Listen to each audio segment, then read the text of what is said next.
মূসা আলাইহিস সালাম যখন আল্লাহর কথা বললেন, ফেরাউন তখন বলল, ও হামান, একটা বড় বিল্ডিং বানা, ওই বিল্ডিং এর ছাদে উঠে আমি মূসার খোদাকে দেখতে চাই। তামাশা করে, টিটকারি করে, এক পর্যায়ে অহংকার করে দাবি করে বসলো, আনা রাব্বুকুমুল আলা, কোথায় খোদা? আমি তো তোমাদের সবচেয়ে বড় খোদা। ক্ষমতা পাওয়ার পরে নমরুদ এক পর্যায়ে হযরত ইব্রাহিমের সাথে ঝগড়া শুরু করে দিল রুবুবিয়ত নিয়ে। ইব্রাহিম আলাইহিস সালাম বলেন, আমার রবের উপর ঈমান আনো। নমরুদ প্রশ্ন করলো, রব আবার কে? রব তো আমি নিজেই। আলম তারা ইলাল্লাযী হাজ্জা ইব্রাহিম ফি রাব্বিহি আন আতাহুল্লাহুল মুলক। আল্লাহ তাআলা বলেন, ও নবী মুহাম্মদ সাল্লাল্লাহু আলাইহি ওয়াসাল্লাম, আপনি কি লক্ষ্য করেননি ওই ব্যক্তির উপরে যাকে তার রব ক্ষমতা দিয়েছিল? আনাতাহুল্লাহুল মুলক, ক্ষমতা দেয় কে? আল্লাহ। ওই ব্যক্তি ক্ষমতা পায়া ইব্রাহিমের সাথে রুবুবিয়ত নিয়ে ঝগড়া শুরু করলো। হাজ্জা ইব্রাহিম ফি রাব্বিহি। ইব্রাহিম আলাইহিস সালাম বললেন, না, তুমি রব হতে পারো না। রব্বিয়াল্লাযী ইউহয়ী ওয়া ইউমীত, আমার রব তো তিনি জীবন এবং মৃত্যুর মালিক। ফেরাউন ক্ষমতা পাইয়া এতটা অহংকারী হলো, নমরুদ ক্ষমতা পাইয়া এতটা অহংকারী হলো, সে আবার দাবি করে বসলো, আনা উহয়ী ওয়া উমীত, জীবন এবং মৃত্যুর মালিক হলে যদি রব হয়, তাহলে আমি নমরুদ, আমি তো জীবন মৃত্যুর মালিক। ইব্রাহিম আলাইহিস সালাম বিশ্বাস করেন না। চেহারার দিকে তাকায়া নমরুদ বুঝতে পেরেছে, চেহারা মানুষের মনের আয়না। মনে যদি রাগ আসে চেহারার মাঝে প্রকাশ পায়, পায় কিনা? আবার মনে যদি আনন্দ আসে সেটাও চেহারার মাঝে প্রকাশ। চেহারা হলো মনের আয়না। নমরুদ বলে, আমি রব, আমি জীবন মৃত্যুর মালিক। ইব্রাহিম আলাইহিস সালাম যেটা বিশ্বাস করেন নাই, চেহারার দিকে তাকায়া বুঝছে। নমরুদ বলে, ভাতিজা, তোমার কি বিশ্বাস হয় না? তাহলে আমি বিশ্বাস করাচ্ছি, শোনো। কারাগার থেকে দুজন কয়েদি নিয়ে আসা অর্ডার করলো। নমরুদ হাতে তরবারি নিল। ইব্রাহিম আলাইহিস সালাম দাঁড়িয়ে আছেন। পুলিশের কোন সদস্য দুইজন কয়েদিকে ধরে নমরুদের সামনে হাজির করার সাথে সাথে নমরুদ তলোয়ার দিয়ে একজনের গর্দান মাথা থেকে সরাইয়া দিল। দেহ থেকে গর্দান আলাদা, মাথা আলাদা করে ফেললো। কোনো বিচার নাই, আর্গুমেন্ট নাই, উকিল নাই, ব্যারিস্টার নাই, বিনা বিচারে একজন জবাই করে দিল। পাশের জনের দিকে ইশারা করে বলল, তুমি আর কারাগারে যাওয়া দরকার নাই, যাও, তোমাকে ছেড়ে দিলাম, বাড়ি চলে যাও, তোমাকে বেকসুর খালাস দিলাম। এবার ইব্রাহিম নবীর দিকে তাকায় নমরুদ বলে, ইব্রাহিম, দেখলা কেমনে একজনকে মারলাম, কেমনে একজনকে ছাড়লাম। ইব্রাহিম আলাইহিস সালাম এবার বলে, শোনো, আমার রব তো তিনি ইয়াতি বিশামস মিনাল মাশরিক ফাতি বিহা মিনাল মাগরিব ফাবুহিতাল্লাযী কাফার। আওয়াজ দিয়ে বলেন সুবহানাল্লাহ। তুমি যদি রব হওয়ার এতই খায়েশ তোমার হয়, এতই শখ তোমার জাগে, তাহলে আমি ইব্রাহিম বলছি, আমার রব তো তিনি যিনি প্রতিদিন সকাল বেলায় পূর্ব দিক থেকে সূর্য উদিত করেন। তুমি যদি রব হও, ক্ষমতা তোমার এতই থাকে, ওই সূর্যটাকে পশ্চিম দিক থেকে উদিত করে দেখাও। ফাবুহিতাল্লাযী কাফার। আল্লাহ তাআলা বলেন, এবার নমরুদ মাথা নত করে ফেলল। ওই কাফের মাথা নত করে বলে, এটা করার ক্ষমতা আমার নেই। তাহলে মানুষ কখনো কখনো ক্ষমতা পেয়ে অহংকারী হয়ে যায়। এই কথা সত্য কিনা? আল্লাহ তাআলা বলেন, আমি তো তোর অহংকার করার জন্য বানাই নাই, ও বান্দা তোকে আমি বিনয়ের জন্য বানাইছি। তাই তোর শুরুটাই করেছি মাটি থেকে বানাইছি। মিনহা খালাকনাকুম ওয়া ফিহা নুঈদুকুম ওয়া মিনহা নুখরিজুকুম তারাতান উখরা। মাটির স্বভাবই হলো বিনয়। মাটি তো ঊর্ধ্বমুখী হয় না, অহংকারী হয় না, নিম্নমুখী হয়। তাই মাটি এক মুষ্টি হাতে নিয়া ছেড়ে দেবেন, মাটিটা নিচের দিকে যাবে। মাটির মাঝে আঘাত করবেন, সে বিনয়ী হয়ে জায়গা করে দেবে, প্রতিবাদ করবে। ওই মাটি থেকে বান্দা তোরে বানাইছি বিনয়ের জন্য। এই জন্যই তো মুমিনের জন্য নামাজ বাধ্যতামূলক ইবাদত। নামাজ যখন মুমিন পড়ে তখন তার বিনয় প্রকাশ হয়। দেহের সর্বশ্রেষ্ঠ সবচেয়ে সম্মানীয় অঙ্গ মাথা আল্লাহর কদমে লুটিয়ে দিতে হয়। নামাজ হচ্ছে বিনয়ের সর্বশ্রেষ্ঠ জায়গা। তো মানুষগুলো যখন অহংকারী হয়, বিনয় থেকে সরে যায়, আল্লাহর আনুগত্যের বাহিরে চলে যায়, আল্লাহ তাআলা বলেন, আমি মাঝে মাঝে তাদেরকে বিপদ দেই এই কারণে যেন তারা আবার বিনয় হয়ে আমার কাছে ফিরে আসে। এই করোনা ভাইরাসে কত লোক আস্তিক হয়ে গেছে। আমি দেখলাম সোশ্যাল মিডিয়ায় আমাদের বাংলাদেশি এক সাংবাদিক আমেরিকায় থাকেন, আল্লাহর বান্দার নাম আমি ভুলে গিয়েছি। উনি বলছেন, আমাদের বাংলাদেশে এক টেলিভিশন সাক্ষাৎকারে উনি আমেরিকা থেকে বলছেন, আমি নাস্তিক ছিলাম, করোনা ভাইরাস আক্রান্ত হয়েছি, হাসপাতালে আমি অজ্ঞান ছিলাম, আমার সেন্স ছিল না, সবাই ভেবেছিল আমি মরেই যাব বুঝি। যখন আমি সুস্থ হলাম, সেন্স ফিরে আসলো, আমাকে এখন আর গ্যাস দেয়া লাগে না, নিজে নিজে নিঃশ্বাস নিতে পারি। ডাক্তার খুশি হয়ে গেল।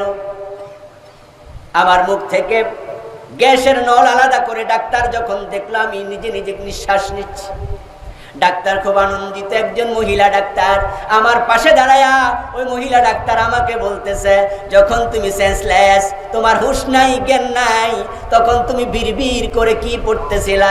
আমি দেখছিলাম ওই কঠিন সময়, জীবন মৃত্যুর সন্ধিক্ষণে তোমার ঠোঁট নড়তেছে। তুমি কি পড়তেছিলে? মুখে কি জপতেছিলে? আমি বললাম, আমি তো জানি না। বলে, হ্যাঁ আমি দেখেছি সারাক্ষণ তুমি মুখ নাড়ছ। তখন আমি বললাম, হতে পারে আমি ছোটবেলায় কিছু সূরা কেরাত পড়েছিলাম মক্তবে, বড় হওয়ার পরে এগুলো বিশ্বাস ছেড়ে দিয়েছি। হতে পারে ওই কঠিন সময়ে আমার মুখ দিয়ে আল্লাহর কোরআনের আয়াতগুলো বের হচ্ছিল, এছাড়া আর কি বা হতে পারে। আমার মনটা সেই দিকে সায় দিল। আমি এখন আবার আস্তিক হয়ে গেলাম, আবার কোরআন পড়া শুরু করে দিয়েছি, নামাজ পড়া শুরু করে দিয়েছি। ঠিক এইভাবে করোনা কারো জন্য আল্লাহর করুণা হয়ে আগমন করেছে। বিপদ আসলে মানুষ আল্লাহমুখী হয়, এটা স্বাভাবিক। ক্ষমতা এবং টাকা মানুষকে অত্যন্ত অহংকারী বানায়, মানুষ সীমালঙ্ঘন করে। আল্লাহ পাক রব্বুল আলামিন চান না আমাদেরকে ধ্বংস করতে, তাই তিনি ছোট ছোট বিপদগুলো দেন, দিয়ে তিনি আমাদেরকে ইশারা দেন, এর চেয়ে বড় বিপদ দেওয়ার ক্ষমতা আল্লাহর আছে না নাই? এই যে আজকে তুরস্কে আপনারা দেখেছেন ভূমিকম্প হয়েছে, 6.something, অনেকগুলো বিল্ডিং ধসে গিয়েছে, অনেক মানুষ মারা গিয়েছে। এই জাতীয় ভূমিকম্প বাংলাদেশও মাঝে মাঝে, কথা বলেন না, হয় কিনা? হয়। ভূমিকম্প, ভূমি মানে কি? জমিন, যেখানে বসে আছেন। কম্প মানে নড়াচড়া করা। ভূমিকম্প মানে জমিন নড়ে। এই জমিন নাড়ায়া জমিনের মালিক আমাদেরকে বুঝায়। তোমরা যে বলো জমিন আমার, এটা কার, আমার, ওটা কার, আমার বাড়ি কার, আমার গাড়ি কার, আমার, মানুষ ইশারা দিয়ে কয় চোখে যতটুকু দেখা যায় ওই পরিমাণ জমি আমার। আল্লাহ জমিন নাড়ায়া বুঝায় জমিন তোর না, তোর যদি হতো তুই নাড়া দেখি, তুই তো সামান্য জমিনও নাড়াতে পারবি না। জমিনের মালিক আমি আল্লাহ, তা চাইলে পুরা জমিনকে একসাথে নাড়ায়া দিতে পারি।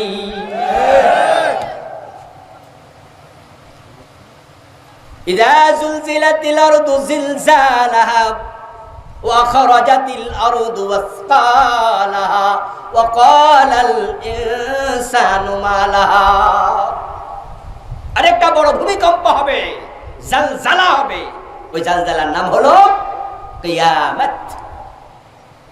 আল্লাহ তাআলা বলেন এই ছোট ছোট বিপদ দেয়। করোনা ভাইরাস এসেছে, আমেরিকাতে এমন দিনও গেছে একদিনে 1800, 1900, 2022 একদিনে মারা গেছে। শুধু নিউ ইয়র্ক সিটিতে 2000-এর উপরে একদিনে নাই, এমন দিন কি যায় নাই? পৃথিবীতে মানুষের সংখ্যা এখন প্রায় 800 কোটি। এই পর্যন্ত মারা গেল 4 লাখের বেশি। আমার বন্ধুগণ বলুন তো, আল্লাহ তাআলা যদি চাইতেন শুধু করোনা ভাইরাস দিয়া একদিনে 4 লাখ মারার ক্ষমতা আল্লাহর আছে না নাই? তিনি কোরআন মাজিদে বলেন ওয়ালানুযীকান্নাহুম মিনাল আযাবিল আদনা দুনা আযাবিল আকবার লাআল্লাহুম ইয়ারজিউন। আমি তাদেরকে মাঝে মাঝে ছোটখাটো বিপদ দেই, বড় বড় বিপদ দেই না। আমি বুঝায় দেই বড় বিপদ দেওয়ার ক্ষমতাও আমার আছে। আমি বড় বিপদ দেই না, ছোট বিপদ দেই যেন তারা আমি আল্লাহর কাছে ফিরে আসে। তাহলে করোনা ভাইরাস এই জাতীয় বিপদ মুসিবত আল্লাহ দেন মানুষ যেন আল্লাহর কাছে ফিরে যায়। আল্লাহ পাক রব্বুল আলামিন এটা একটা নিয়ম। তিনি মাঝে মাঝে অতিবৃষ্টি দেন, বন্যায় মানুষ ডুবে যায়। অনাবৃষ্টি দেন, দুর্ভিক্ষ তৈরি হয়, নদীর ভাঙ্গনে বাড়িঘর চলে যায়। আবার দেখা যায় পৃথিবীর কোন কোন অঞ্চলে আমরা দেখতে পাই বন্ধু আগুন লেগে শত শত বিঘা জমিন পুড়ে গেছে, এমন ঘটনাও।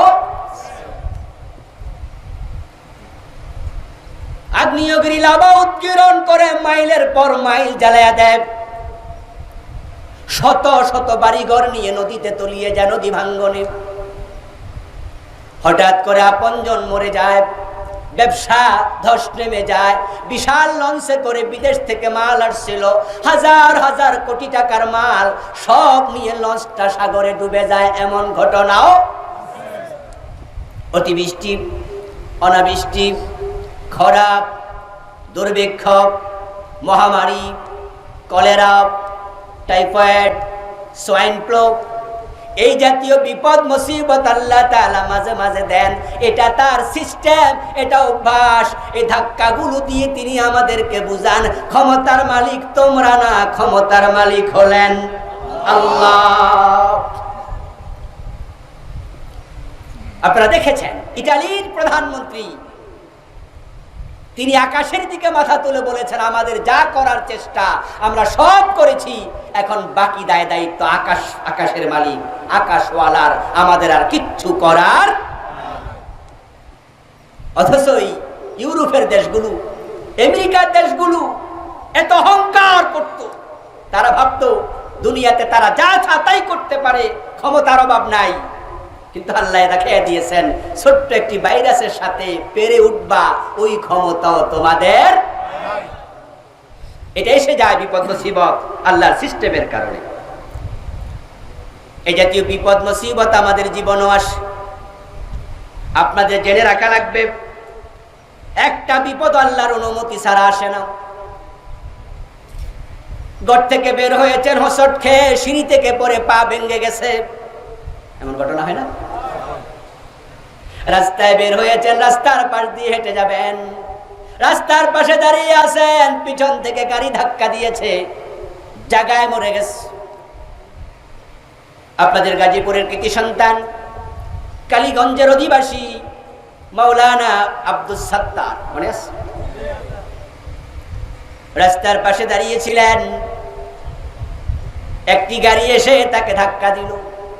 কয়েকদিন হাসপাতালে ছিলেন, তারপর ইন্তেকাল করলেন। প্রিয় ভাই মাওলানা নাকি ভুল বলেছি না? আব্দুস সাত্তার হোসাইনি বন্ধু মানুষ, আমাদের হান্নান ভাইয়ের প্রিয়জন, আমারও প্রিয়জন। আজকে হাজারো জনতাকে নিয়ে আল্লাহর কাছে দোয়া করি, আল্লাহ আমার প্রিয় ভাই আব্দুস সাত্তারকে জান্নাতের মেহমান বানায়া দাও। রাস্তার পাশে দাঁড়িয়ে আছেন, গাড়ি চাপা দিয়েছে, উনি চলে গেলেন, হোঁচটকে পরে পা ভেঙে ফেললেন। আমার ভাই আরো কত বিপদ হয়, ঘরে গ্যাস সিলিন্ডার বিস্ফোরণ, 5-7জন আগুনে দগ্ধ হয়ে গেছে, এমন ঘটনাও। আল্লাহ পাক রব্বুল আলামিন বলেন, মা সাবা মিন মুসিবাতিন ইল্লা বিইذনিল্লাহ। ও দুনিয়ার মানুষ শোনো, আল্লাহর অনুমতি ছাড়া কোনো বিপদ আসে না। এই জন্য যে বিপদ এসেছে আপনাকে বুঝে নিতে হবে, এটা আল্লাহ লিখেছেন জমিন বানানোর আগে। এই বিপদটা নিজে নিজে আসে নাই, আসার ক্ষমতা তার নাই, এসেছে আল্লাহর অনুমতি নিয়ে।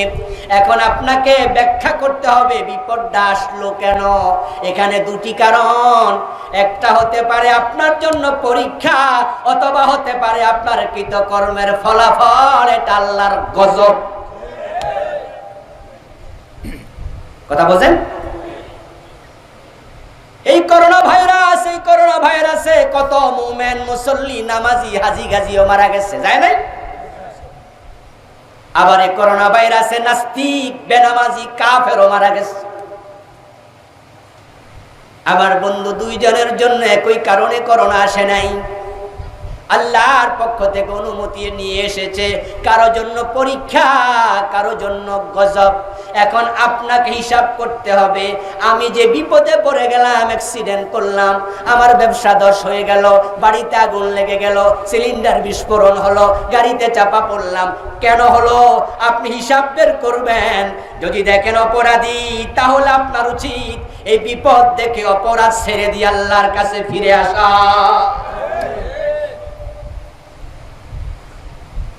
যখন ছোটখাটো বিপদ দিলে মানুষ আল্লাহমুখী না হয়, এক পর্যায়ে আল্লাহ পাক রব্বুল আলামিন তাকে আরো বড় বিপদে ফেলে দেন। এটা আল্লাহর সিদ্ধান্ত। বিপদ আসার দ্বিতীয় কারণ হবে, আমরা এই জমিনে বিপদ আসার মতো পরিবেশ নিজেরাই তৈরি করছি। কোরআনে আল্লাহ বলেন, যহারাল ফাসাদু ফিল বাররি ওয়াল বাহরি বিমা কাসাবাত আইদিন নাস। জমিনে, স্থলে এবং জলে যত বিপর্যয় দেখো তোমরা, আল্লাহর বক্তব্য হলো এই বিপর্যয়গুলো তোমাদের নিজের হাতের কামাই। এই জমিনে বিপদ আল্লাহ তাআলা বলেন আমি কেন দেই? দেয়ার কারণ শোনো, ওয়ালাকাদ হালাকনাল কুরুনা মিন ক্বাবলিকুম লাম্মা যালামু। 4 লাখ আমি ধ্বংস করলাম করোনা দিয়ে। তোমরা যদি তাওবা করে ফিরে না আসো, অপরাধ কমায়া না দাও, জুলুম করতে থাকো, 4 লাখের জায়গায় 4 কোটি, 4 কোটির জায়গায় 10 কোটি, 100 কোটি, 200 কোটি, আমি আল্লাহ যদি চাই এই করোনা দিয়া 800 কোটি মানুষকে মারার ক্ষমতা আল্লাহর আছে না নাই? বাঁচার কোনো সুযোগ থাকবে না যদি আল্লাহ চান। আমাদের বাংলাদেশের কত ক্ষমতাওয়ালারাই করোনায় মারা গেছে, মারা যায় নাই? আমাদের বর্তমান মন্ত্রী, সাবেক মন্ত্রী, বাংলাদেশের বর্তমানে সবচেয়ে ধনী পরিবার এস আলম গ্রুপ, নাম শুনেছেন? অনেকগুলো ব্যাংক তাদের নিয়ন্ত্রণে। সবচেয়ে বড় ব্যবসায়ী প্রতিষ্ঠান এস আলম গ্রুপের কর্ণধার, ওনাদের পরিবারের একজন ভাই করোনা আক্রান্ত হলেন। চাইলেই একটা এয়ার অ্যাম্বুলেন্স নিয়ে যেই কোনো সময় পৃথিবীর বড় যে কোনো হাসপাতালে যাওয়ার ক্ষমতা অর্থনৈতিকভাবে তাদের ছিল, কিন্তু এমন সময় আক্রান্ত হয়েছে তামাম পৃথিবী, লকডাউন, কোথাও যাওয়ার সুযোগটাও নাই, কোটি কোটি টাকা আছে, বাঁচার সুযোগ। আমাদের সাবেক মন্ত্রী নাসিম সাহেব মারা গেলেন করোনায়, ঠিক না? বর্তমান চলমান মন্ত্রী আব্দুল্লাহ ধর্ম প্রতিমন্ত্রী মারা গেলেন করোনায়। আপনারা বলুন তো, অর্থ এবং ক্ষমতা দুটাই তাদের আছে না নাই?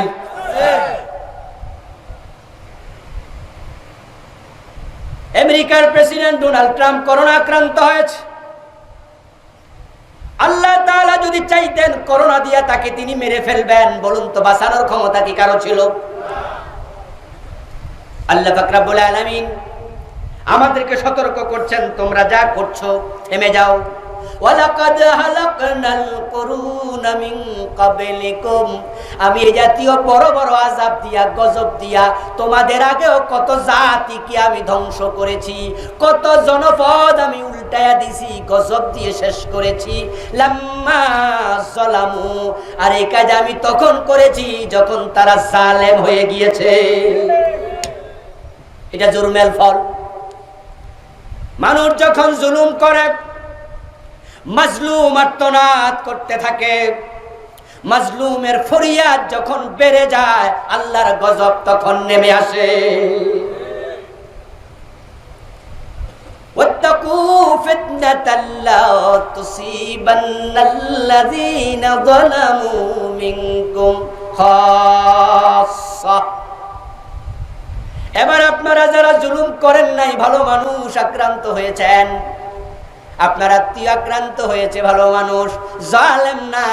প্রশ্ন হতে পারে, হুজুর উনি তো ভালো, উনি আক্রান্ত কেন হলেন? আল্লাহ কোরআনে জবাব দেয়, জালেমদের জুলমের কারণে যখন গজব আসে তখন ভালো মানুষ আক্রান্ত হয়ে যায়।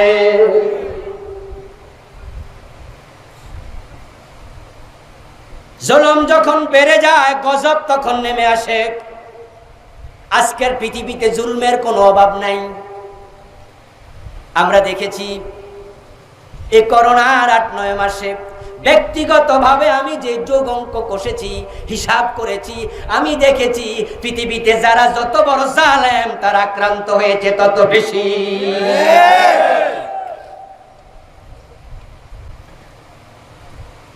আমার বন্ধু, এই পর্যন্ত আমেরিকাতে মানুষ মারা গেল ১ লাখের বেশি। 2 লাখের বেশি না, 2 লাখের বেশি। কিন্তু হিরোশিমা, নাগাসাকি, জাপানের ওই 2টি শহরে আমেরিকা এট এ টাইম বোমা ফেলেছিল। সেদিন একসাথে তো আরো কত আল্লাহর বান্দাকে তারা হত্যা করেছে, কত মানুষ বিকলাঙ্গ হয়েছে, কত মানুষ ঘর বাড়ি হারিয়েছে। একটা মানুষ যদি কাফের হয়, তার উপর জুলুম করলে, বদদোয়া দিলে কাফেরের বদদোয়া কবুল হয়ে যায়।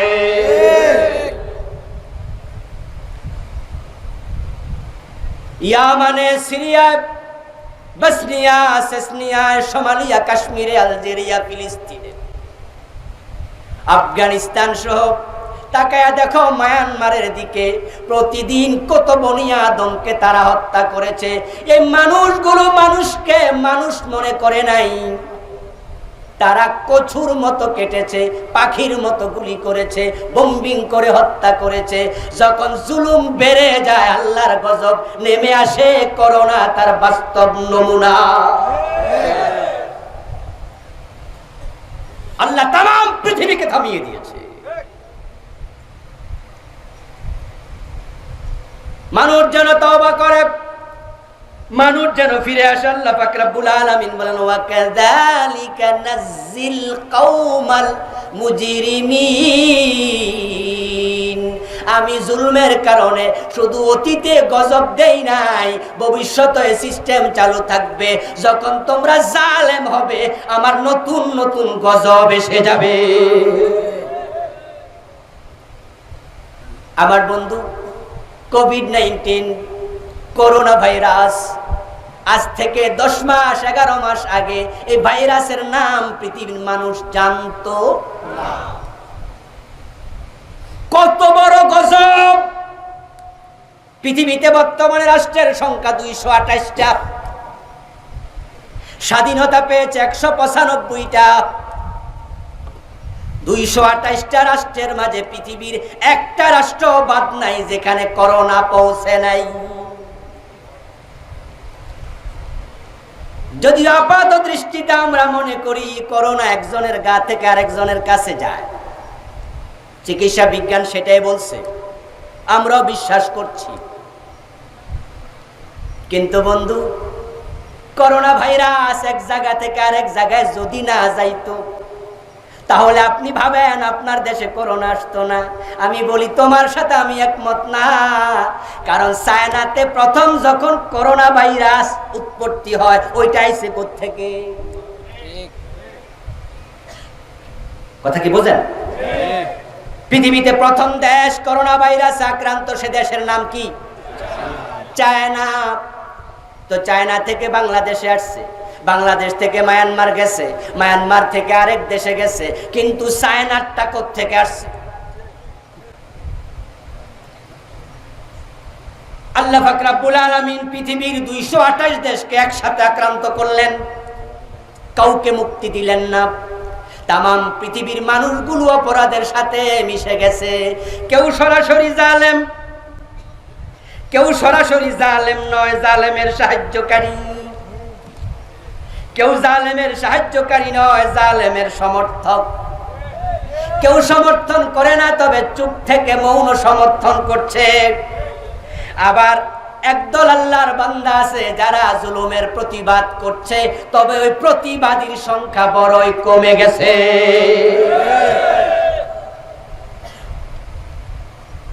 আর পৃথিবীর সবচেয়ে বেশি মাজলুম জনগোষ্ঠীর নাম হলো মুসলমান। মুসলমানদের মতো মাজলুম জাতি পৃথিবীতে আর নাই। বাস্তবতার সাক্ষী আপনারা। কালের কিংবদন্তি, আজ থেকে 1.5 যুগ আগে যখন ইরাক আক্রান্ত হয়, সাদ্দাম বারবার বলেছিলেন তার দেশে কোনো পরমাণু অস্ত্র নাই। জাতিসংঘের গোয়েন্দা সংস্থা রিপোর্ট করেছিল ইরাকে কোনো পরমাণু অস্ত্র নাই। কিন্তু বুশ সিদ্ধান্ত নিয়েছে একঘেয়ামি করে আক্রমণ করবেই। ইরাক আক্রমণ করল। আপনাদের কাছে আমি জানতে চাই, যারা জানেন জবাব দেন মেহেরবানি করে। আমেরিকা এক আক্রমণ করেছে নাকি সহযোগী ছিল?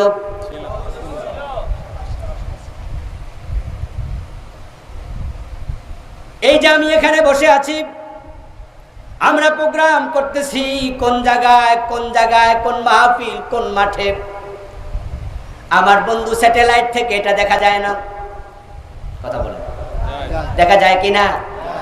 গাড়িতে ওঠার পরে আপনার সামনের রাস্তা কোন দিকে বাঁক নিয়েছে, কোন দিকে কয়টা রাস্তা ঢুকছে, গাড়ির মাঝে বসে যদি আপনি জিপিএস চালু করে দেন, আজ থেকে এখান থেকে 5 মাইল পরে রাস্তা কোন দিকে গেছে এখানে বসে সেটাও দেখা যায়।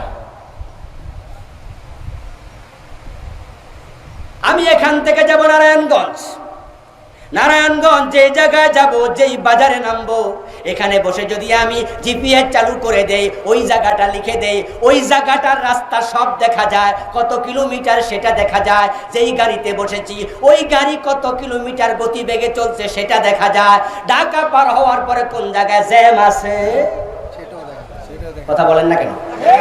দেখা যায়নি? কোন জায়গায় রাস্তা জ্যাম পড়ে আছে, লাল দাগ ওঠে, সবুজ দাগ ওঠে, হলুদ দাগ ওঠে, মানে জ্যাম কিছু কম, ওইটা হলো একটু হলুদ। জ্যাম নাই সবুজ, জ্যাম আছে লাল। কয় কিলোমিটার জ্যাম সবটা যদি দেখা যাইতে পারে, আজকের যদি আমেরিকা ওই ব্রিটিশের লোকেরা তারা সব কিছু জিপিএস দিয়া, মহাকাশ থেকে স্যাটেলাইট দিয়া বের করে ফেলতে পারে, তাহলে ওসামা বিন লাদেন ইরাকে আছে না নাই, আফগানিস্তানে আছে না নাই, পরমাণু অস্ত্র আছে না নাই, ওটা বুঝি তারা বোঝে না। সাদ্দাম বারবার বলেছে তার দেশে পরমাণু অস্ত্র নাই। আফগানিস্তান বারবার বলেছে তার দেশে ওসামা বিন লাদেন নাই। কিন্তু আমেরিকা ছাড়লো না। লাখ লাখ বনি আদমকে হত্যা করেছে। আমার বাবা যদি মারা যায় কারো হাতে, যদি আমি অ্যাকশন নিতেও না পারি, আমার মনের বদদুয়া আল্লাহর কাছে জমা হয়ে যায়। ওয়াত্তাক দাওয়াতাল মাজলুম فإنه ليس بينها وبين الله حجاب। বিশ্বনবী বলেন, সহিহ বুখারীর riwayat, মাজলুমের বদদুয়া থেকে বেঁচে থাকো। মাজলুমের বদদুয়া এবং আল্লাহর মাঝে কোনো পর্দা থাকে না। এইভাবে ইরাক শেষ করে দিল, হাজার হাজার ঘর বাড়িকে বিধ্বস্ত করলো, লাখ লাখ মুসলমান হত্যা করে। ইরাক দখল করার পরে আমেরিকা বোমা পাইছে কয়টা? পরমাণু অস্ত্র পায় নাই। আফগানিস্তান মেসাকার করার পর লাদেনকে পায় নাই। লাদেনকে পাইছে অনেক বছর পরে পাকিস্তানে, ঠিক কিনা? এই যে মায়ানমার লাখ লাখ মুসলমানকে তারা আজকে উদ্বাস্তু বানায় ছেড়ে দিল। আমাদের কক্সবাজার সীমান্তে 10 লাখের উপরে তারা এসেছে। আমি দুবার তাদের কাছে দেখতে গিয়েছিলাম, সামর্থ্যের আলোকে হাদিয়া তোহফা নিয়ে। এমন এক আল্লাহর বান্দার সাথে দেখা হয়েছিল, চিটাঙ্গা বাংলায় তারা কথা বলে, তারা বাংলাভাষী। চট্টগ্রামের আঞ্চলিক ভাষায় তারাও কথা বলে। ওই বুড়া মুরব্বী বলল, হুজুর লাইনে দাঁড়াতে লজ্জা পাই, ত্রাণের জন্য দাঁড়াই না, কিন্তু পেটের ক্ষুধায় দাঁড়াতে বাধ্য হই। যেই দেশে আমি ছিলাম আমার নিজের পার্সোনাল প্রাইভেট কার ছিল, বিশাল ব্যবসা প্রতিষ্ঠান, ব্যাংকে টাকা পয়সা জমানো ছিল। হঠাৎ আক্রান্ত হলাম, কোন রকমের জানটা লইয়া আপনাদের বাংলাদেশে এখন উদ্বাস্তু লাইনে দাঁড়ায় ভিক্ষা নেই। এই যে মায়ানমারের লোকেরা আমাদের মুসলমানদের উপর জুলুম করলো, আমেরিকা ইরাকের উপর জুলুম করলো, ব্রিটিশ আফগানিস্তানের উপর জুলুম করলো, এই দেশ ওই দেশের উপরে করলো। এবার আপনারা বলুন তো, ওই জুলুমগুলো দেখার পরে যারা চুপ করে আছে তারা মৌন সাপোর্টার হয়ে গেল কিনা? একদল জুলুম করে, আরেক দল সাথে সঙ্গী হয়ে সাহায্য করে, আরেক দল চুপ করে থেকে মৌন সাপোর্ট করে। আলটিমেটলি লাখ লাখ নয় কোটি কোটি মানুষ ওই জালেম হয়ে যায়। প্রতিবাদী অল্প কয়জন। জালেমদের অপরাধের কারণে যখন আযাব আসে তখন ভালো মানুষরাও বাঁচতে পারে না, তবে জালেমরা গজবে পড়ে জাহান্নামে যায়। আর যারা ভালো মানুষ তারা যদি গজবে পড়ে যায় আল্লাহ শাহাদাতের মর্যাদা দিয়ে দেয়।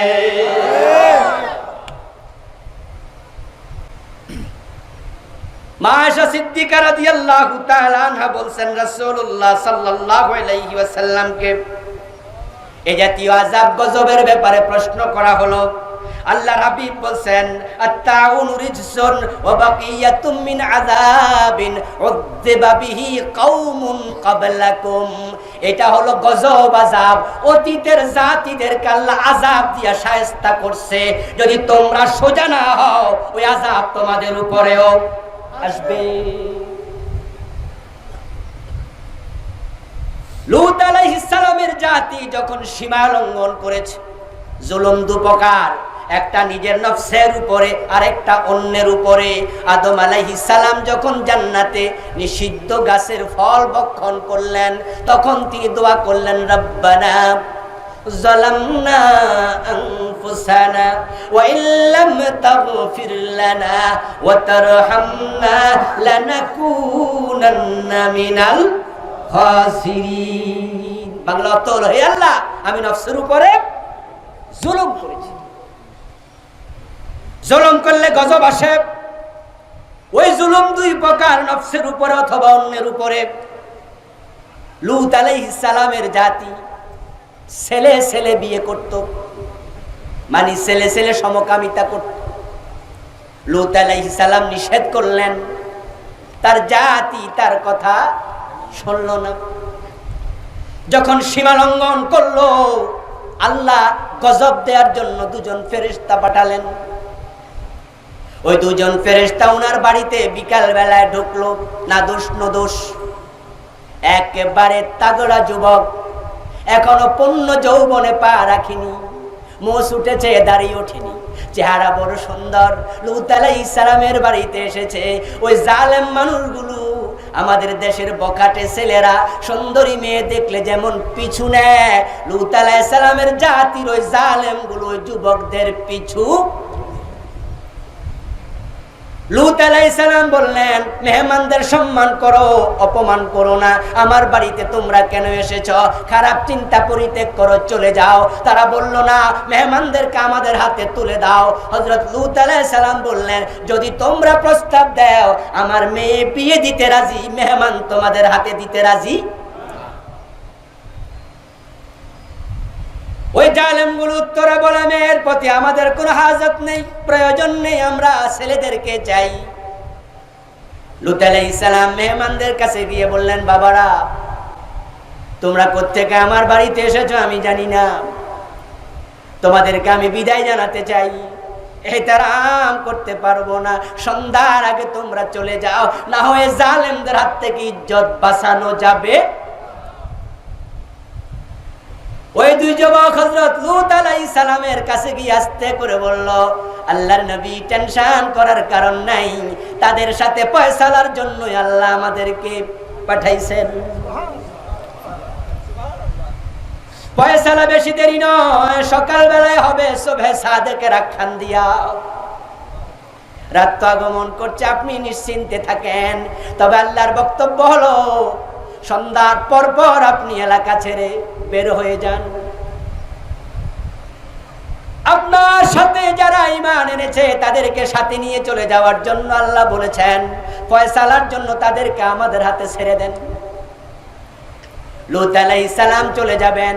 ফেরেশতা এবার বলছে, তবে আল্লাহর আরেকটা অর্ডার আছে, আপনার বউকে সাথে নেয়া যাবে না। লূত আলাইহিস সালাম চলে গেলেন, সাথে ওনার পরিবারের অন্য সদস্যরা গেল, যারা ঈমান এনেছে তারাও গেল। আল্লাহ তাআলা কোরআন মাজিদে বলছেন, ওয়ানজাইনাহু ওয়া আহলাহু ইল্লা ইমরাআতাহু ওয়া কানাত মিনাল গাবিরিন। সুবহানাল্লাহ বলেন, সুবহানাল্লাহ। আনজাইনাহু আহলাহু, আনজাইনাহু, আমি লূতকে হেফাজত করলাম, নাজাত দিলাম, ওয়াহলাহু, তার পরিবারকে নাজাত দিলাম, মুমিনদেরকে বাঁচালাম, ইল্লা ইমরাআতাহু, তবে তার বউকে বাঁচাই নাই। যখনই সুবহে সাদেকের সময় কাছাকাছি হলো, আল্লাহ তাআলা দুইজন ফেরেশতাকে বললেন, কোদাল দিয়ে মানুষ যেমন মাটি কাটে, কোদালটা ঢুকায়া দিলে মাটিগুলো উঠতে থাকে, দুই ফেরেশতা কোদালের মতো ওই টোটাল এরিয়ার দুই পাশে হাত দিয়া পুরা মাটিটাকে হাতের তালুতে নিয়ে নাও। ফাজআলনা আলিয়াহা সাফিলাহা আমতারনা আলাইহা হিজারা ওয়া আমতারনা আলাইহিম মাতারা হিজারাতাম মিন সিজ্জিলিম মানদুদ। কোরআনে আল্লাহ বিভিন্ন ভাবে বললেন, ফেরেশতাদেরকে বললাম জমিনটা উপরের দিকে তুলতে থাকো, কতিপয় ফেরেশতাকে বললাম তাদের উপরে পাথর মারতে থাকো। হিজারাতাম মিন সিজ্জিল, খুব শক্ত পাথর, প্রত্যেকটা পাথর চিহ্নিত, কোনটা কার মাথায় পড়বে পাথরের গায়ে নাম লিখে দিয়েছি। আমতারনা আলাইহিম মাতারা, বৃষ্টির মতো মারো, বৃষ্টির মতো পাথর ফেরেশতারা মারছে, লোকগুলো ভুসির মতো হয়ে গেল। এবার আমি বললাম, ফেরেশতারা জমিনটাকে উল্টায়া ছেড়ে দাও। জমিনটাকে উল্টায়া ছেড়ে দিল, জমিনটা পড়ে এমন বিকট আওয়াজ হলো। সকালবেলায় লূত আলাইহিস সালাম এসে দেখেন এলাকায় ঘর নাই, বাড়ি নাই, একটা সাগর দেখা যায়। এমন ভাবে আযাব দিলাম, গজব দিলাম, ওই জনপদকে ধ্বংস করলাম, আজ পর্যন্ত সেখানে কেউ বসবাস করে না, এবং ওই লূত সাগর ডেড সিতে কোনো মাছও জন্ম নেয় না। এবার আপনাদের কাছে আমি জানতে চাই, লূত আলাইহিস সালামের স্ত্রী এই গজবের ভিতরে আছে না নাই? ওই এলাকার মানুষের অপরাধ ছিল তারা নারী পুরুষে ব্যভিচার করতো না, পুরুষে পুরুষে। কথা বলেন না কেন? তো লূত আলাইহিস সালামের বউ কি পুরুষ? তো ওনার কি দোষ? উনি তো পুরুষ নয়, উনি তো নারী। গজব তো আসছে পুরুষে পুরুষে সমকামের কারণে। এবার আপনাদের কাছে জানতে চাই, ওই এলাকায় 80-90 বছর বয়স্ক বুড়া পুরুষ আছে না নাই? আকাম করার বয়স কি আর আছে? যে এরিয়ার মানুষ চুরি করে ডাকাতি করে, যদি কোন এলাকার নামে হয় চোরাপাড়া, চোরের গ্রাম যদি হয়, আপনাদের কাছে প্রশ্ন করতে চাই, ওই গ্রামের 100-100 জন চোর নাকি? আসলে কোন এলাকা 100-100 জন চোর হয় না, 100-100 জন ডাকাত হয় না। যদি বেশি মানুষও চোর হয়, 2-4 জন ভালো মানুষও। লূত আলাইহিস সালামের এলাকার সব মানুষ সমকামী তা নয়, মহিলারা সমকামী নয়, লূতের স্ত্রী সমকামী নয়। এবার প্রশ্ন করি, ওই জনপদে কি ছোট ছোট নাবালেক বাচ্চা ছিল না? ওরা কি সমকাম করার মতো বয়স হয়েছে? কিন্তু উল্টাই যখন দিছে কেউ বাঁচতে পারে নাই। ওয়াত্তাকু ফিতনাতাল লা তুসিবান্নাল্লাযীনা যালামু মিনকুম খাস। আপনি আম গাছে উঠছেন, আম পারবেন। 1-2টা ডালা বাইয়ে ওঠার পরে ওখানে একটা পিঁপড়া বাসা ছিল, গর্ত করে পিঁপড়া আম গাছের গর্তে থাকে। যখনই আপনি উঠলেন গাছে, লাল লাল 10-15টা পিঁপড়া আপনার পা বেয়ে উঠতে শুরু করলো। 1-2-3টা কামড়ও মারলো। আপনি যদি ওই পিঁপড়ার কামড় থেকে নিজেকে বাঁচাতে চান, তাহলে আপনি মাইক্রোস্কোপ দিয়া, টেলিস্কোপ দিয়া কে কামড়াইছে খুঁজে খুঁজে বাইর কইরা মারবেন, ঠিক না? যখনই পিঁপড়া গুলা গায়ে উঠবে, 2-1টা কামড় দেওয়ার সাথে সাথে আপনি দিবেন ডলা, যেটি এখনো কামড়ায় নাই ওইগুলো। আল্লাহ বলেন সবাই জালেম হবে না, কিন্তু জালেমরা যখন জুলুম করে, সীমা লঙ্ঘন করলে গজব আসবে। তাই তোমরা যারা ভালোবাসো চুপ থাকবে না, জালেমদের বিরুদ্ধে তোমাদের প্রতিবাদ করা লাগবে।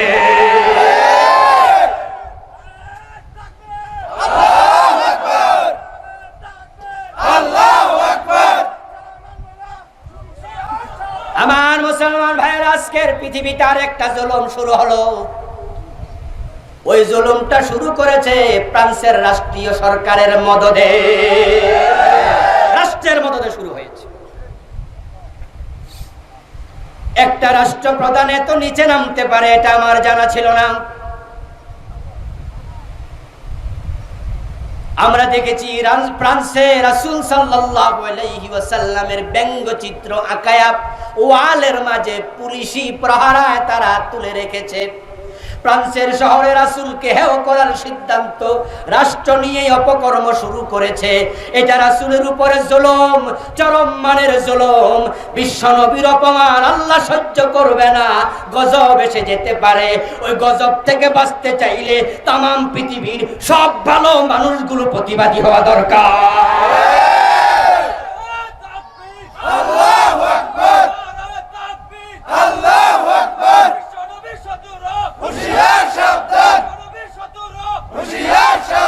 আমার ভাইয়েরা, কারো সেন্টিমেন্টে আঘাত দেওয়ার নাম বাক স্বাধীনতা হতে পারে না। কারো ধর্মীয় অনুভূতিতে আঘাত দেওয়ার নাম বাক স্বাধীনতা হতে পারে না।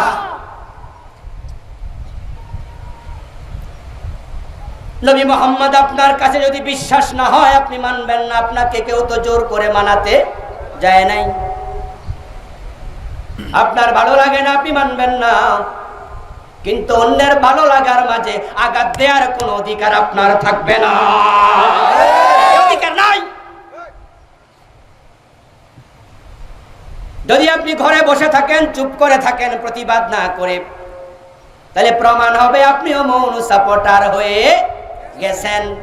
আরবিতে একটি কায়দা আছে, নিয়ম আছে, as-sukutu nisfur raja।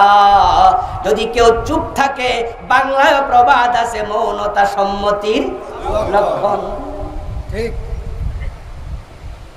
আজকে আরেক গজবের ভূমিকা ফ্রান্স তৈরি করেছে।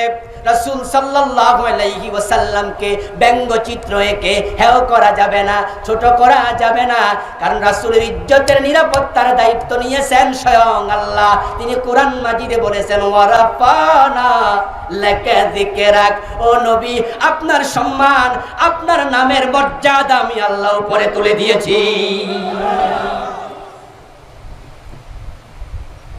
রাসূল সাল্লাল্লাহু আলাইহি ওয়াসাল্লামের ব্যঙ্গচিত্র আঁকার কারণে তামাম পৃথিবীর মুসলমান প্রতিবাদী হয়ে রাস্তায় নেমেছে।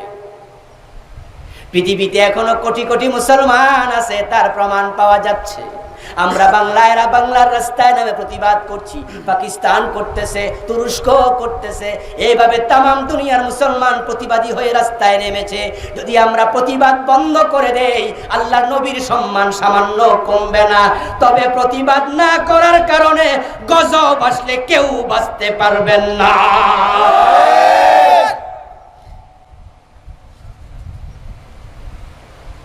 আমরা আজকের মাহফিল থেকে তাম পৃথিবীর মুসলমানদেরকে উদাত্ত আহ্বান জানাতে চাই। একটা রাষ্ট্রের মেরুদণ্ড হলো তার অর্থনীতি, ঠিক না? ফ্রান্সের যে পণ্যগুলো আছে আমরা বয়কট করতে চাই। রাসূলের অন্তরে যার মহব্বত, রাসূলের মহব্বত যার অন্তরে আছে, ফ্রান্সের সাথে কোন রকমের লেনদেন সে করতে পারে না।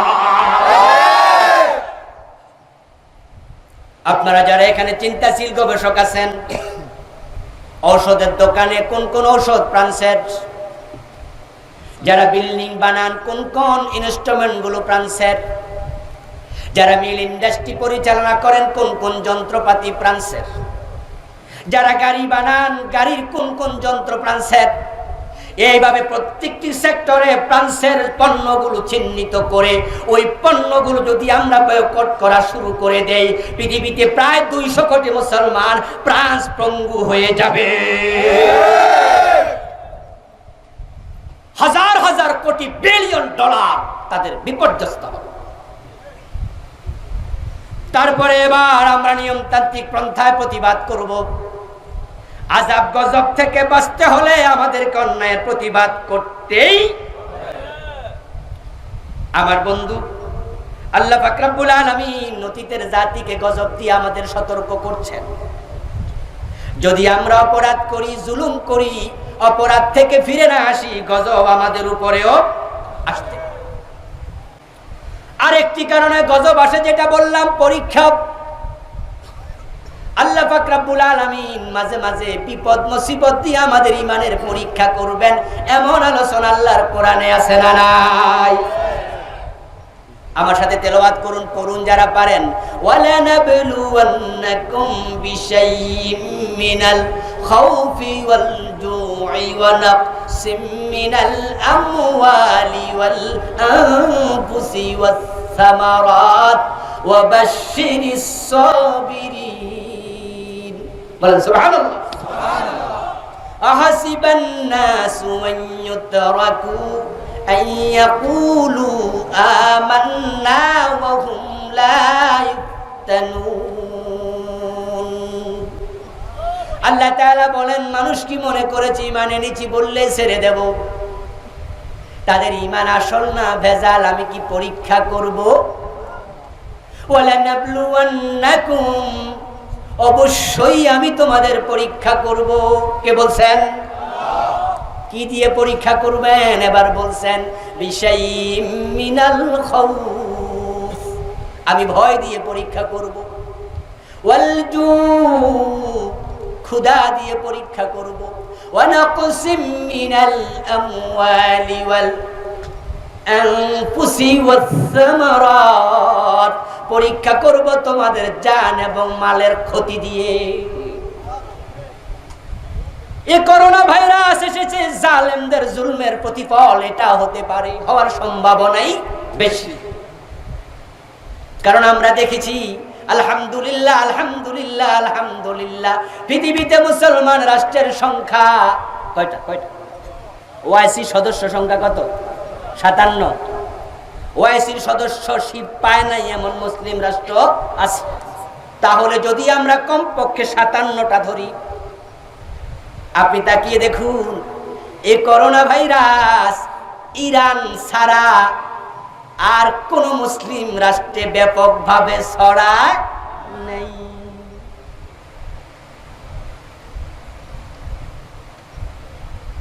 করোনা ভাইরাস এসেছে মুসলমানদেরকে টাচ করেছে, কিন্তু মেচাকার করে নাই।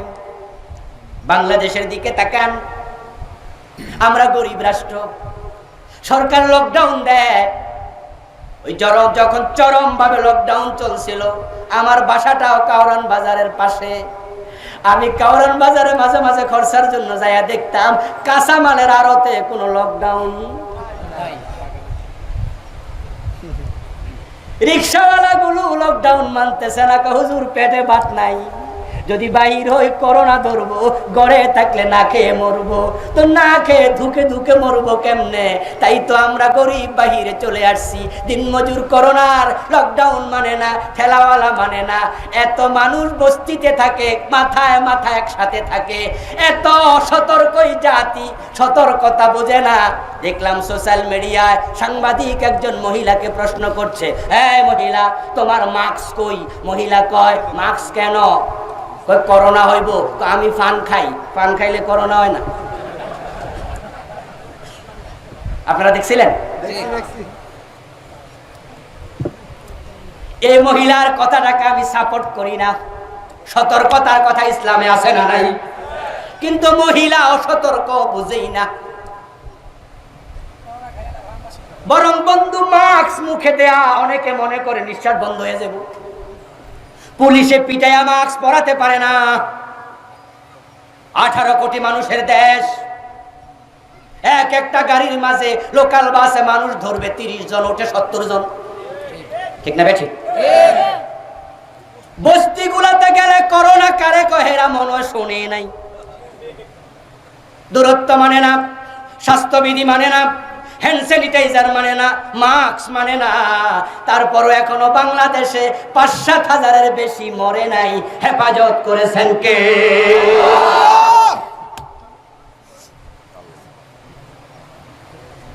এবার বলুন তো, আমেরিকার নিউ ইয়র্ক সিটির মানুষ আমাদের মতো অসচেতন নাকি সচেতন? সেখানে যে তো মেসাকার, সবাই গ্লোভস পরেছে, হ্যান্ড স্যানিটাইজার ব্যবহার করেছে, মাস্ক পরেছে, আরো কত সতর্কতা ইতালিতে চলছে। ফ্রান্সে আজকেও 1000-এর কাছে মারা গেল 900-র উপরে আজকের এই দিনে।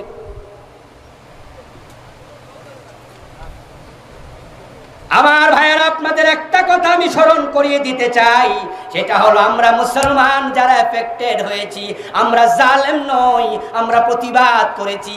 জালেমদের কারণে গজব এসে গেছে, তারাও মাঝে মাঝে এফেক্টেড হয়ে যাচ্ছে। এটা আল্লাহর পক্ষ থেকে আমাদের জন্য পরীক্ষা।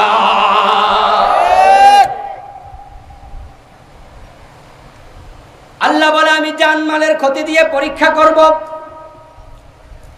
তোমরা মুমিন যদি পরীক্ষা করে যাও, পরীক্ষায় পড়ে গেলে কাজ কি?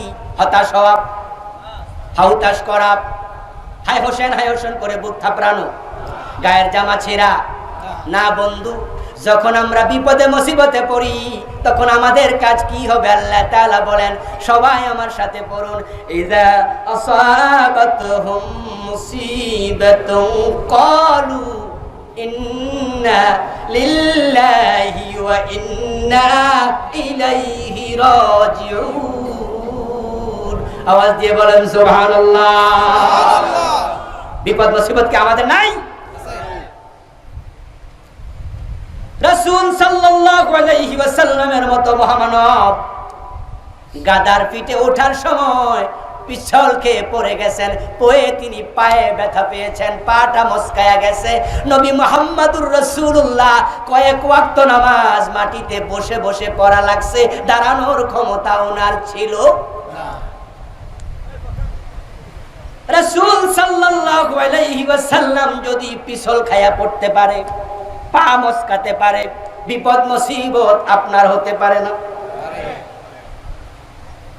আল্লাহ তাআলা রাসূল সাল্লাল্লাহু আলাইহি ওয়াসাল্লামকে সন্তান দিয়েছেন মোট 7 জন, 4টা মেয়ে, বাকিটা কই হলো? সব আমার দিয়ে কইবেন।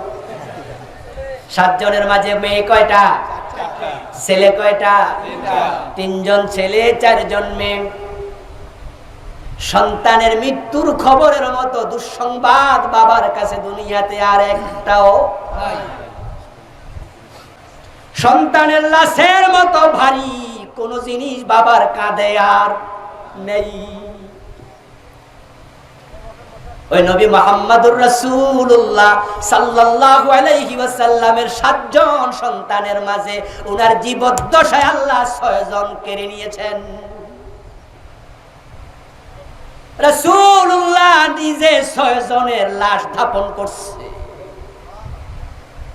সন্তান বাবার সামনে থেকে কেড়ে নেওয়া বড় বিপদ। এই বিপদ আল্লাহ নবীকেও, বিপদ মুসিবত আসবে, হাউতাশ করবেন না, আল্লাহকে গালি দেবেন না। অনেকে রাগ হয়ে যায়, আল্লাহর উপরে গোসা হয়ে বলে আল্লাহ বুঝি শুধু আমারে দেখলো, বলে কি না?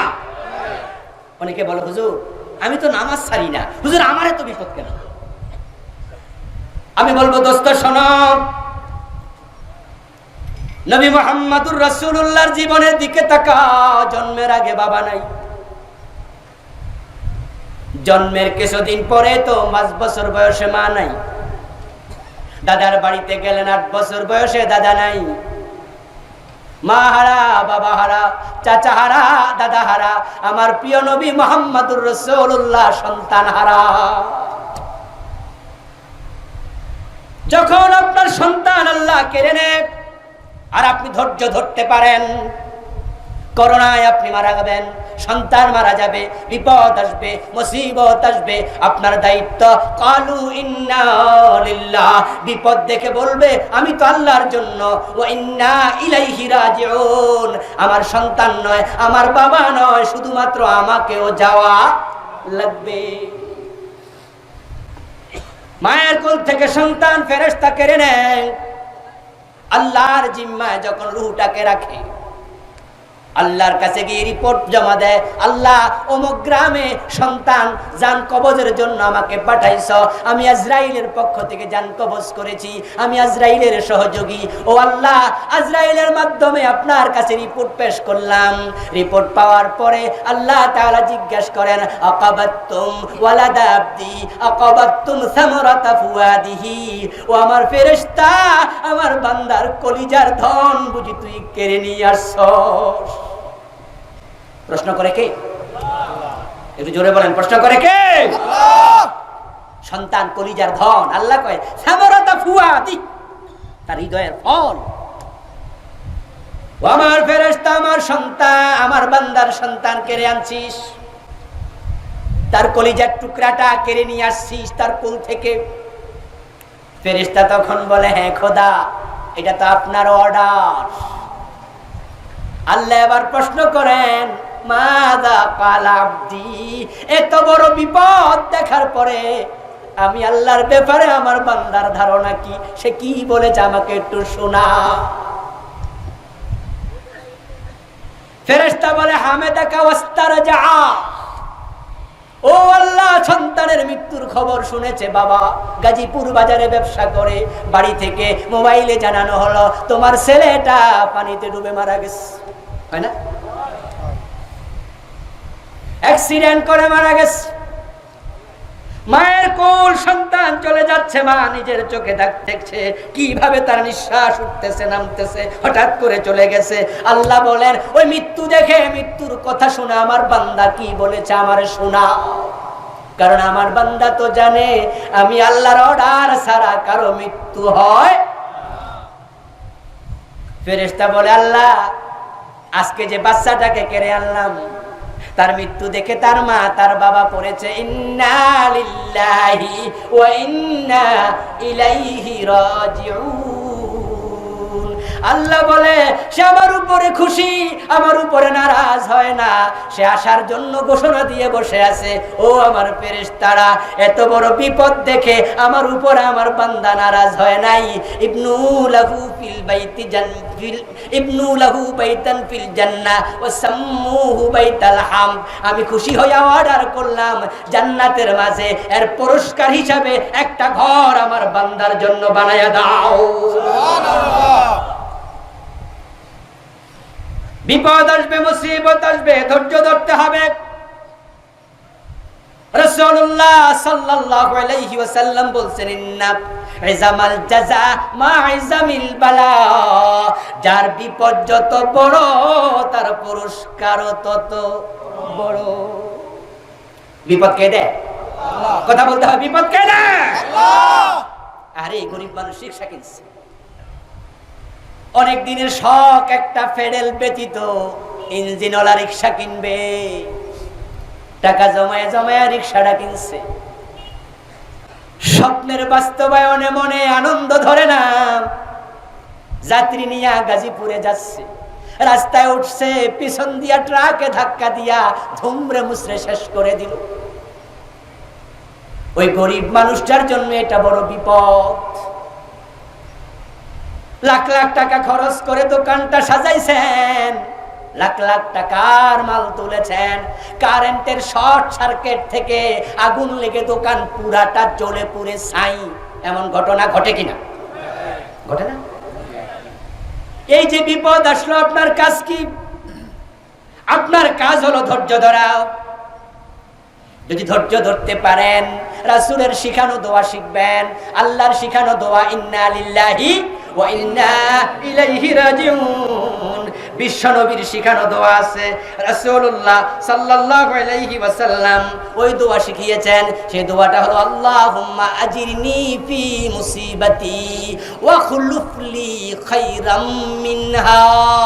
রাওয়াহুল বুখারী। ছোট্ট দোয়া, ফজিলত অনেক বেশি। এই হাদিসটা রিওয়ায়াত করেছেন মা উম্মু সালামা। উম্মু সালামা রাসূলের স্ত্রীদের একজন, আমাদের মা। কি নাম? কথা বলতে হবে। উম্মু সালামা। মা উম্মু সালামা বলেন, আমার স্বামী আবু সালামা, রাসূলের স্ত্রী, তার আগের স্বামী আবু সালামা কোন একদিন আমার ঘরে ঢুকলেন। স্বামী ঘরে আসলো, মনে খুব আনন্দ, চেহারা হাস্যাস বাস্যাস। আমি জিজ্ঞেস করলাম, আবু সালামা, আজকে তোমাকে এত খুশি খুশি লাগে কেন? আবু সালামা বললেন, রাসূল থেকে একটা হাদিস শুনেছি, ওই হাদিসটা শুনে আমার মন আজকে আনন্দে ভরে গেছে। কারণ কত বিপদ কত সময় আসে, ওই বিপদের সময় কোন দোয়া পড়লে আল্লাহ খুশি হয়, ওই দোয়াটা আজকে শিখেছি। উম্মু সালামা বলে, দোয়াটা আমাকেও শিখাও। আবু সালামা বলেন, দোয়াটা হলো, বিপদ আসলে তুমি পড়বে, আল্লাহুম্মা আজিরনি ফি মুসিবাতি। বাংলা অর্থ হলো, ও আমার আল্লাহ, এই মুসিবতে তুমি আমাকে সাহায্য করো। মুসিবতে আমাকে সাহায্য করো মানে মুসিবত থেকে বাঁচাও, পরিত্রাণ দেও। আরেকটা অংশ, ওয়াখলুফ লি খায়রাম মিনহা। এই মুসিবতে তুমি যা কেড়ে নিয়েছো তার চেয়ে উত্তম কিছু আমাকে দিয়ে দাও। সুবহানাল্লাহ পড়বেন না?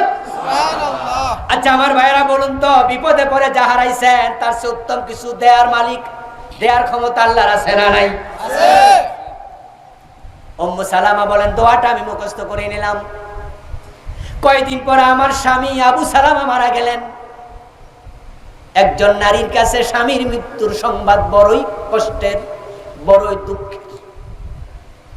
স্বামী হলো এমন একজন মানুষ যাকে ছাড়া একজন নারীর জীবন চলে না, যদি চলে সেটা খোরাইয়া খোরাইয়া চলে।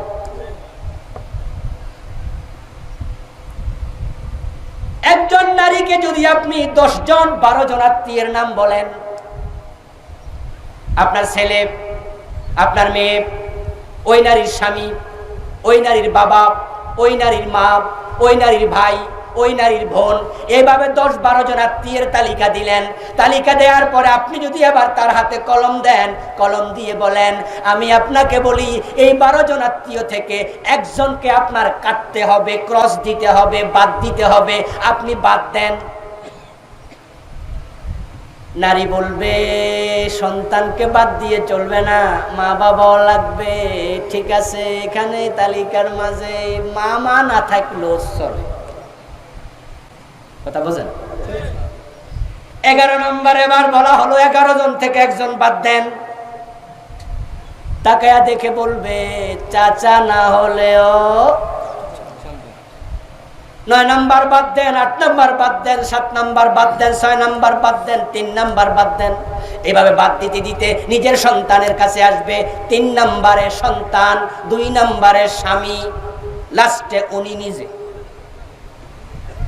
এবার বললো এখান থেকে কাকে বাদ দিলে চলবে, স্বামী না সন্তান?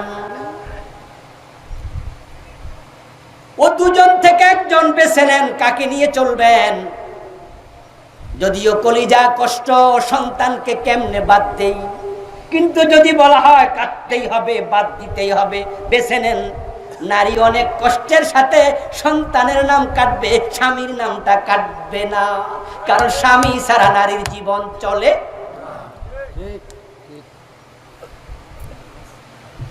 উম্মু সালামা বলেন আমার স্বামী মারা গেল, এর চেয়ে বড় মৃত্যু কঠিন সংবাদ আর কি। কিন্তু রাসূলের ওই দোয়াটা আমার মনে পড়ে গেল। ওই কঠিন বিপদে আমি পড়লাম, আল্লাহুম্মা আজিরনি ফি মুসিবাতি ওয়া খুলুফ লি খায়রাম মিনহা। এই দোয়াটা পড়ার পরে উনি তো আরব দেশের মানুষ, আরবিতে কি দোয়া পড়ছে এটা তো বোঝেই। স্বামীর কবর দেয়া হলো। রাতের বেলায় শুয়ে শুয়ে উনি ভাবেন, আমি আল্লাহর কাছে দোয়া করছি, আল্লাহ বিপদ থেকে আমাকে পরিত্রাণ দাও, এর চেয়ে ভালো কিছু আমারে দাও। আমার স্বামী আবু সালামা অনেক বড় ভালো মানুষ, অনেক চরিত্রবান, অনেক বুদ্ধিমান, গুণের অভাব নাই। আমার চোখে এর চেয়ে ভালো স্বামী আর কে, আমি নিজেও বুঝতে পারছিলাম না। দোয়া তো করেছি। কয়েকদিন যেতে না যেতে আমার ইদ্দত যখন শেষ হয়, নবী মুহাম্মদুর রাসূলুল্লাহ আমার ঘরে ঢুকে বলেন, উম্মু সালামা আমি তোমাকে বিয়ের প্রস্তাব দিচ্ছি।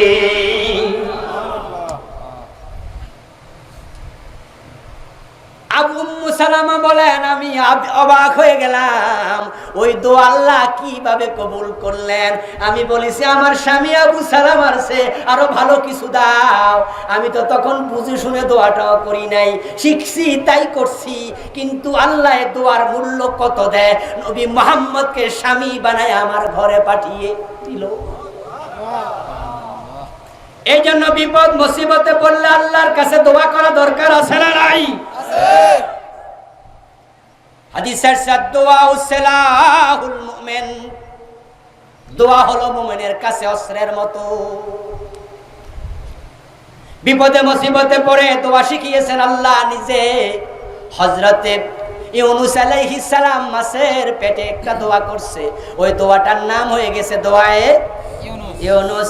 আমার সাথে বলুন লা ইলাহা ইল্লা আনতা সুবহানাকা ইন্নী কুনতু মিনাজ জালিমিন। বলেন সুবহানাল্লাহ। ইউনূস আলাইহিস সালাম মাছের পেটে ছিলেন 40 দিন। কয় দিন? 40 দিন। মাছটা ছোট মোটো মাছ না বড় মাছ? বড়। ফালতাকামাহুল হুত ওয়া হুয়া মুলিম। আল্লাহ কোরআনে বলেন এমন বড় মাছ, ছোট বাচ্চার মুখে চকলেট দিলে হে দাঁত মাত ভালো ওঠে নাই, চকলেট দেওয়ার পরে একটু তাকায়া দেখবেন চকলেটটার সাবাইছে না গিলছে? গিলছে। আল্লাহ বলেন লোকমা যেমন গিলে ফেলে মানুষ, ওই মাছ ইউনূস নবীকে গিলে ফেলেছে। গেলার জন্য মাছকে অর্ডার করেছেন কে? আল্লাহ। পেটের ভিতরে চলে গেল, অন্ধকার, বাতাস নাই, অক্সিজেন কোত্থেকে আসবে? সেখানে আল্লাহ নিজে ব্যবস্থা করলেন। জেলখানায় সরকার নেয়, খাবার খাওয়ার দায়িত্ব কার? কথা কয় না রে ভাইরা। জেলখানা বানাইছে কে? পুলিশ ধরে তারপরে জেলে নেয়, সরকার নেয়।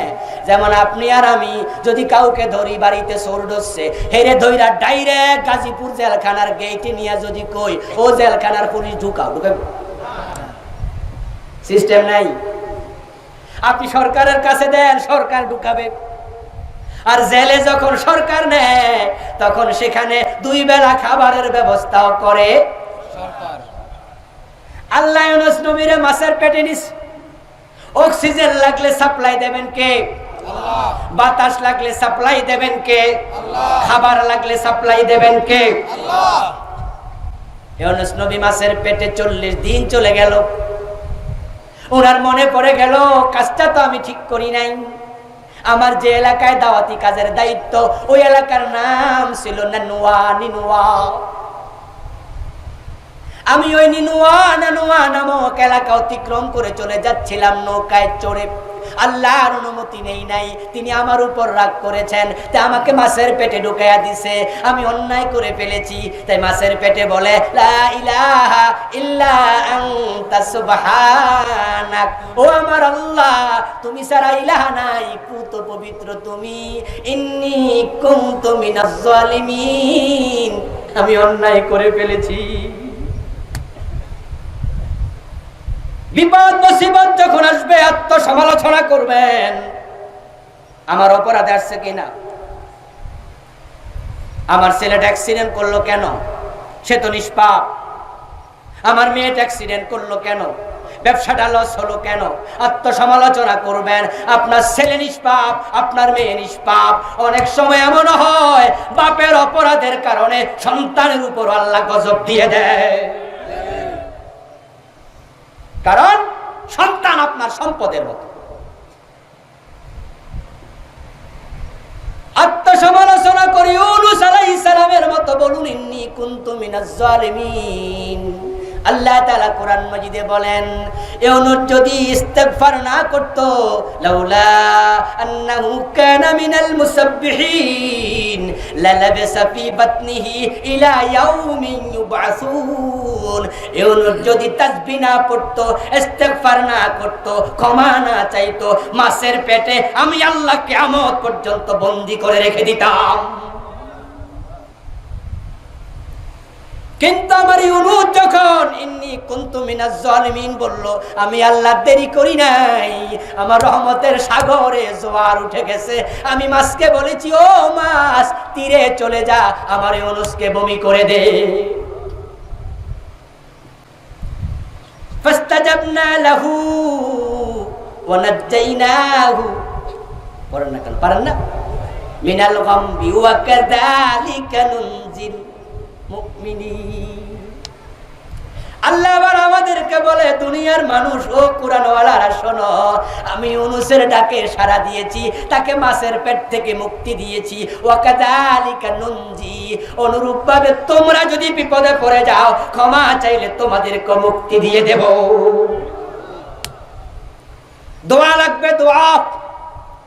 এখন করোনা ভাইরাস থেকে বাঁচতে চাইলে আল্লাহর কাছে দোয়া করতে হবে। আল্লাহুম্মা ইন্নী আউযু বিকা মিনাল বারাস ওয়াল জুনুন ওয়াল জুযাম ওয়া মিন সাইয়িল আসকাম। বেশি বেশি সাদাকা করতে হবে, সাদাকা সাদাকা। দাউ মারদাকুম বিস সাদাকা।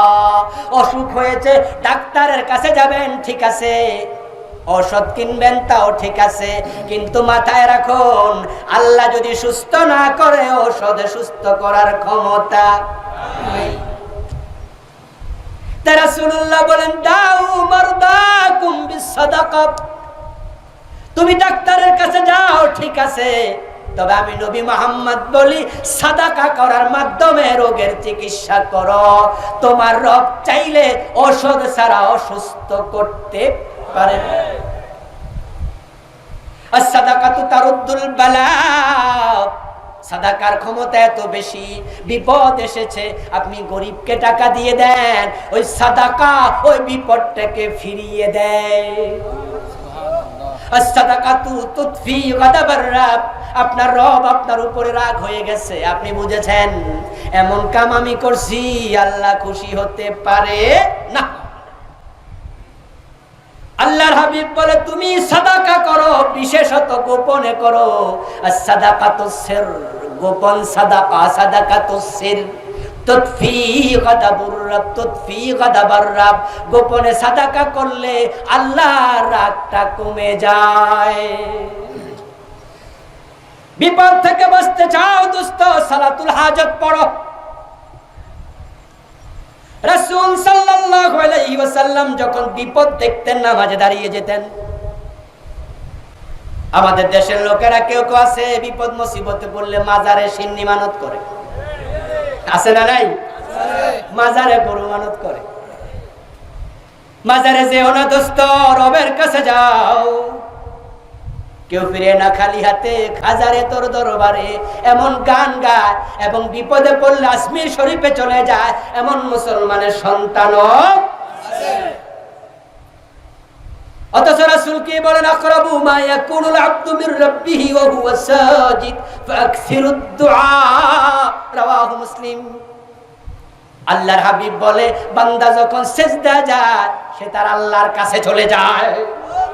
ফাকসিরুদ দুআ, সিজদায় গিয়া মনের যত দোয়া আছে সব উপস্থাপন করো। মেয়ে বিয়ে হয় না, ছেলে বিদেশ যেতে পারে না, চাকরি হয় না, ব্যবসায় উন্নতি হয় না, ঋণ আছে লাখ টাকা, পালিয়ে যেতে মন চায়, ঋণ দিতে পারো না, 10 নেমেছে ব্যবসা বাণিজ্যে, কোথায় যাবে বুঝে উঠতে পারো না, রোগটা সারে না, কত ওষুধ খাইলা কাজে আসে না। আমি তোমাকে বলি দোস্ত, তাহাজ্জুদের সময় সিজদায় চলে যাও। ওয়াস্তাইনু বিস-সাবরি ওয়াস-সালাহ, সিজদা গিয়ে চোখের পানি ছেড়ে দাও, রবের কাছে দরখাস্ত পেশ করো সিজদায়, আল্লাহ আমার বিপদটা সারাইয়া দাও, ও আল্লাহ আমার রোগটা তুমি সারাইয়া দাও, মেয়ের বিয়ের ব্যবস্থা করে দাও। ছেলে চাকরির দরখাস্ত দেয়, দরখাস্ত দিতে দিতে টাকা শেষ, কত জায়গায় ব্যাংকড্রাফট চায়, চাকরি হয় না, আবার ব্যাংকড্রাফট 1000, এর চেয়ে বড় জুলুম আর কি? এখানেও কলেজের প্রিন্সিপাল আছেন, কলেজের শিক্ষক আছেন, গভর্নিং বডির সভাপতি আছেন, সেক্রেটারি আছেন, মাদ্রাসার গভর্নিং বডির লোকেরা আছেন। আপনারা যে দরখাস্তের টাকা চান, আপনাদের বোঝা উচিত যার কাছে টাকা চাই তার তো চাকরি যাই নাই।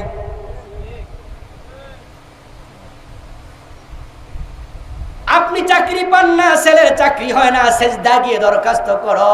দোস্ত, তোমার রব যদি খুশি হইয়া দরখাস্তে ঠিক চিহ্ন দিয়ে দেয়, রিজিকের দরজা খোলা লাগবে না, জানালা খুলে দিলে তুমি নিয়ে কুলাতে পারবা না। এজন্য সাদাকা করতে হবে, সালাতুল হাজাত করতে হবে, সাথে সাথে সতর্কতা লাগবে। করোনা ভাইরাস থেকে সতর্কতা ইসলাম বিরোধী নয়, ইসলামেও সতর্কতা আছে না নাই? তবে আল্লাহ যদি হেফাজত না করে হাজার সতর্ক থেকেও বাঁচা যাবে না। তাই সবার আগে ধরনা দিতে হবে কার কাছে? আল্লাহর কাছে।